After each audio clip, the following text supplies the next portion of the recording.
In this short tutorial, I'm going to show you how you can change or edit your LG Smart TV's default DNS server and switch to a new one. So let's begin.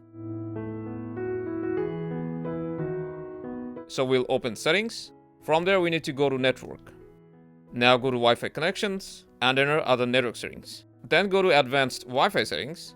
Now we need to tap on Edit and uncheck Set Automatically. Scroll down to DNS Server and press OK on it. This is the default DNS server, so we'll delete it and type in a popular DNS server such as Google's or Cloudflare's DNS servers. We're gonna use Google's DNS server, which is 8.8.8.8.